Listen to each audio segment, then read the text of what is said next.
Warm greetings to you and welcome to Newton Park Online.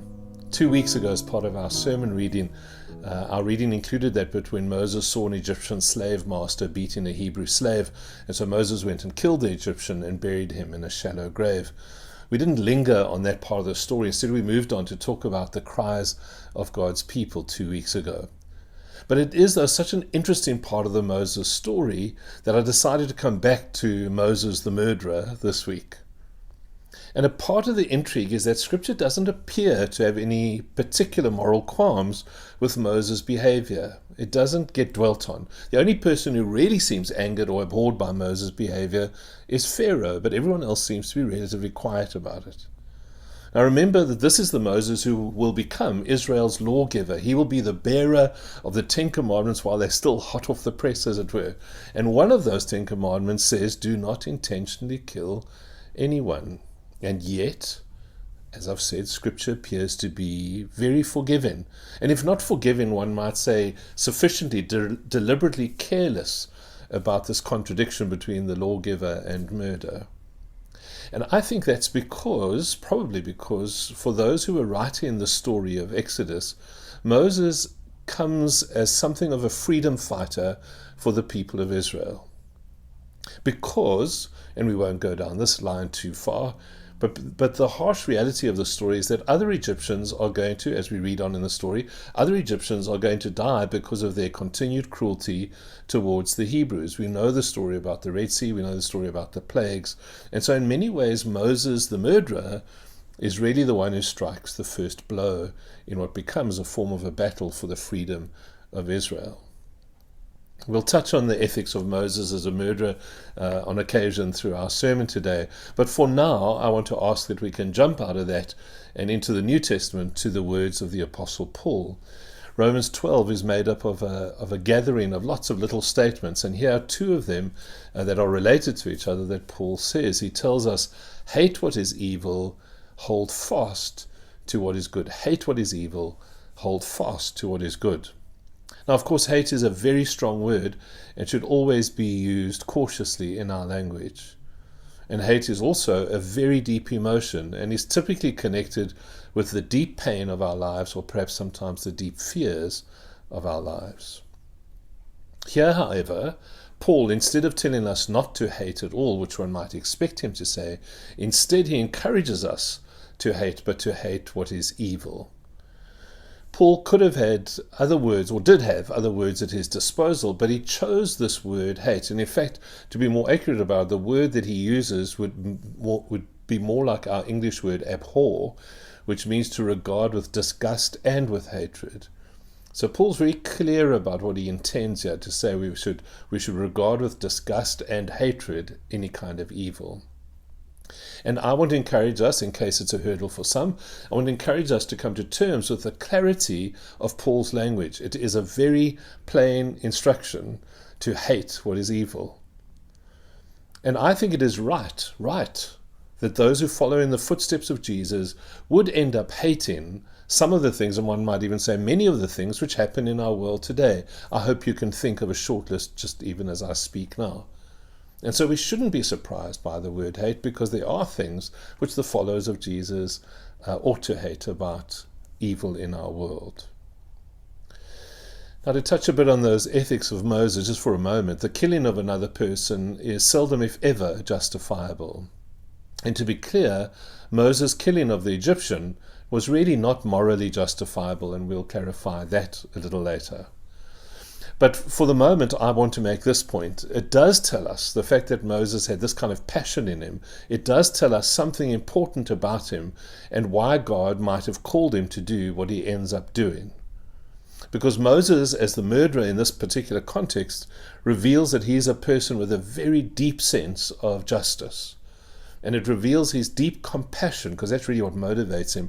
His deep compassion for the vulnerable, his compassion for the oppressed, his compassion for the underdog, his desire to stand with the underdog. Remind ourselves that he could have just enjoyed the life of a prince. For all but 3 months of his life, he's been an Egyptian. And he could have just lived in the comfort on the backs of others, living off the suffering of others if he'd wanted to. But there's something else in Moses. And this something else was that he hated injustice and he hated abuse. And when it comes to hating injustice and abuse, then hatred is in fact a virtue. This is an honorable attribute to have, to be a person renowned for hating injustice and hating abuse. And because of this fierce hatred for cruelty and this fierce hatred for injustice and abuse, Moses ends up being the perfect guy, because it's so passionate, so deep, enough to go to murder. He's the perfect guy to take on the power of Pharaoh. But even then, and certainly now, we can't just walk around killing people. And so we want to think sensibly about these things. We want to understand these things a little for ourselves today. Dr. Henry Cloud, the psychologist, very helpfully speaks about there being subjective hate and objective hate in our lives. Let me describe it for you very briefly. Subjective hate is really the pool of feelings and attitudes that sit in our soul. And Henry Cloud calls those an infection of the soul. This is the stuff, when I talk about those feelings, they're the feelings, the stuff that cause road rage in us. They sit there like a pool, and they cause road rage, or they make us lose it in an argument. You know that feeling when you kind of get out of control.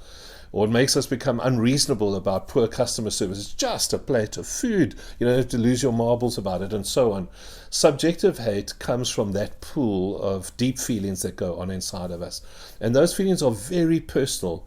When we get angry or hate-filled, as it were, in those moments, it's very revealing of who we are, what's happened to us, and what hasn't happened to us, perhaps.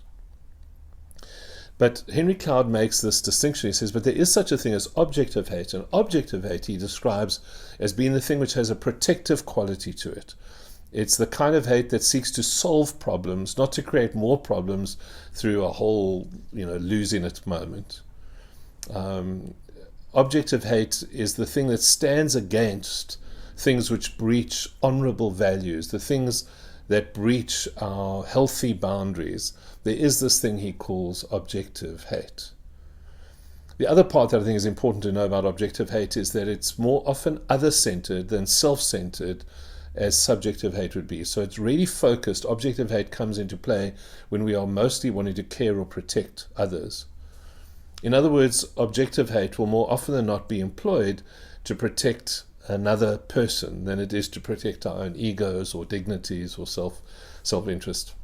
When I think of objective hate like this, I think of a lioness protecting her cubs. It's for the other, and all of her rage comes into play. In our story, Moses gets his subjective and his objective hates mixed up. They get meshed in together. So on the one hand, he rightfully is deeply angry at the abuse of the Egyptian. That's his objective hate. But he wrongfully then allows his hate to turn him into the very thing he hates, which is his subjective hate.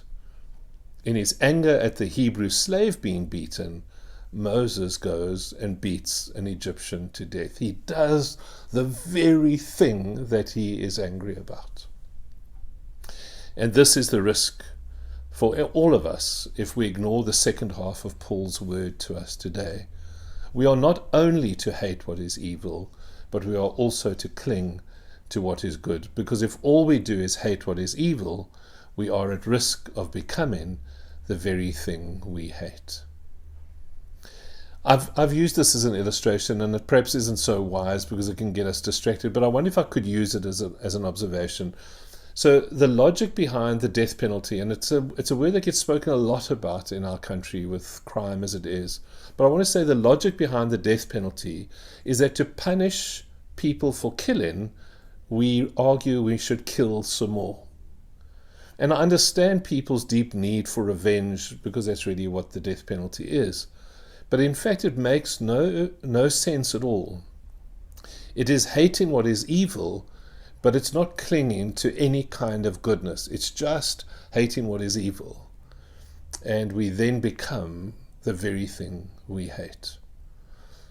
One of the deep tragedies, I think, of our country, so soon after these elections, is that we have, I think, in many ways become the very thing that we hated about our very troubled past. Today it might be dressed in different clothing, but there are many of the same things still happening. Xenophobia, I know it's not the perfectly correct word, but xenophobia is a form of racism. State capture is the exploitation of the many by the few, which characterizes lots of South African history. And so on. It is so easy for us to just become the very thing that we once hated. And we will become what we hate unless we cling to what is good as well. Can I, for us to tie it up, and we are still a few minutes away from that, but can I suggest a few practical things that we might do? Number one, can I encourage you to make a list of the things about which you feel deeply? And I really do mean that. Sit down, write it down, journal it, put it in a book somewhere. Write down the things about which you feel deeply, the things, as it were, that you would say, I hate this, like Moses, I hate abuse, I hate injustice. And then consider the ways in which you can stand up creatively for those things, but without needing to kill or maim anyone. But how can you, like Moses, stand up for those things in your life and in your world? You know, we were at Synod a few weeks ago, and I smiled because our presiding bishop last year encouraged us as a church to focus on the care of the environment. And at our Synod, we were speaking about the care of the environment. We had a document that we were working about. We were talking about the care of the environment. And yet 3 or 4 times a day, very graciously, our hosts came and would hand out batches of bottled water. And I guessed, I'm not sure I'm right in this, but I guessed that we were probably handing out between 600 and 800 plastic bottles of water every day. And over the course of 4 days, that would probably amounted to at least 2,500 to 3,000 bottles of water, plastic bottles, being handed out at our Synod. And my observation would be that if we really hated the abuse of the environment, there would have been no plastic bottles at our Synod, and each delegate would have been asked to bring their own reusable flask so that we could top it up at a much bigger container. So I think the problem is that we as a church don't yet, in the Moses way, we don't yet hate the destruction of the environment. We don't like the destruction of the environment, but we haven't got to the point of hating what is evil. And so I ask you today, I wonder what evil you truly hate. Not just that you don't like, but what do you hate? Hate enough to actually act against it. The second thing that I think I learned from the Moses story is I want to say, deal with your stuff. Deal with your subjective hate. I find it very helpful that for Moses there's this mix, because I think that's so descriptive of all of us as people. But don't let yourself off the hook. Don't justify the explosions you have in your relationships. Don't justify it. Don't justify any of your unreasonable behavior when you have explosive moments, if you're that kind of a person. Don't justify your sexism or your racism or your homophobia. Pay attention to your subjective hatreds. Own them. In a sense, confess them. And then see them as a cancer of your soul, as both Wesley and Henry Cloud would suggest for us. And then resolve to work with God to be freed from those hatreds. Now, I want to say very quickly, I recognize the absurdity of my saying these things as if it was just that simple. We know that getting rid of hatred in our heart is not that quick and easy. For many of us, this is going to be decades worth of work, and many of us are on the road already, but nowhere near the end.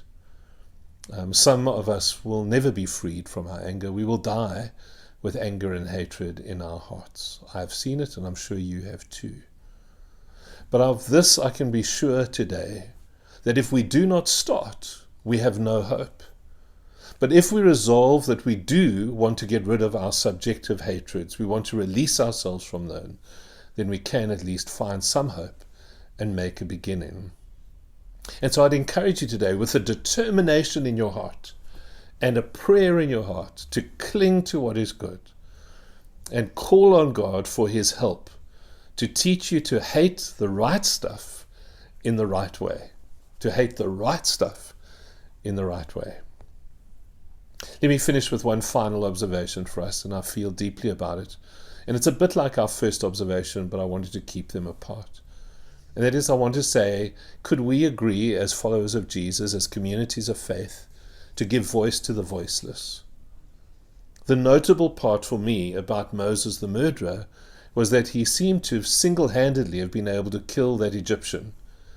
And yet no other Hebrew slave had done so to that cruel taskmaster. And I think that's because, as we know only too well in our world, oppression, pushing down, the fears and the threats of oppression silence us by destroying our confidence, by increasing fear and taking away our voice. I don't know if you know this, but the Berlin Wall, the way in which the Berlin Wall fell is a very interesting story. It was always going to, or it was at the time the story happened, it was going to come down anyway. But the way it happened was through the mistake of a politician. The announcement was made by this politician at a press conference that the restrictions between East and West Berlin were going to be lifted and there would be freedom of movement between East and West. And at that same press conference, when a journalist asked the politician when that decision to lift those restrictions was going to be implemented, the politician was supposed to say only in the next day or two. But the politician hadn't read the whole document that he'd been given, and so he just said, well, I suppose it's with immediate effect. And so all of a sudden, the Berliners on both East and West, watching TV, saw the announcement, and they descended on the Berlin Wall altogether. And the security guards, who had not yet received the memo about the restrictions being lifted, the same security guards who were taught to shoot people who were trying to cross the border or get over the wall, they were overwhelmed by this mass of people suddenly descending on the Berlin Wall, and they just, in a sense, became puppy dogs and let people through because the mass of people was too great, and the people were too confident, and the people were just doing what they were going to do because they had heard that the restrictions were lifted. When the fear was gone, the people found their confidence and they found their voice once more. And I am certain that part of our responsibility to hate what is evil is to decide to stand alongside those who have lost their voices through fear. Because not everyone can hate what is evil in the way that some of us can, because many people live under the tyranny of different kinds of suffering.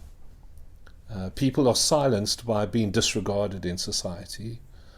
People are silenced by their vulnerability. I think deeply of elderly people, how people have done so much in our world, and as they get older, their opinions, they become more and more vulnerable, and they cannot voice their voices like they used to. And it's a terrible thing. And we can stand with some of our elderly folk, and poverty can easily silence people, and any forms of abuse can silence people. All around us are people with voices who cannot be heard because of fears and other things. I wonder for whom we can stand as individuals and as communities. This is not just about ourselves, it is also about others. Let me end with these very simple words. Hate what is evil, and hold fast, cling to what is good. God bless you and God be with you. Amen.